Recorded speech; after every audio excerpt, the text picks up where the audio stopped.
Esmu bijis tik strādīgs darbinieks, ka grāmatvedēji mani dzīšus ar koku bija jādzen atvaļinājumā. Tā nu šoreiz gadījās, ka atpūsties man bija jādodas ziemā.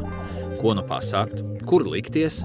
Pēkšņi man nāca apgaismība, kā no debesīm, ka sen neesmu viesojies pie tēvoča Jezupa Latgalē. Ja doma gaiša, divreiz mani nav jāmudina. Sakrāmēju somu un sēdos leduspuķiem klātā autobusā. Kā tevi jūpis, krūzdēls!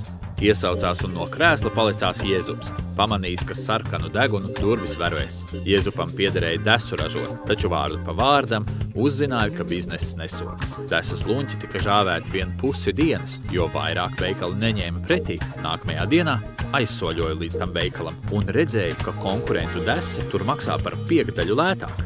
Jezups zināja stāstīt, ka pāris konkurenti pamanījušies sataisīt melnās kases, algu maksāt aploksnēs un no lielās daļas nodokļu izsprukt un desas tirgot pa dempinga cenām. Desas par normālu cenu neviens Latvijā nepērkot.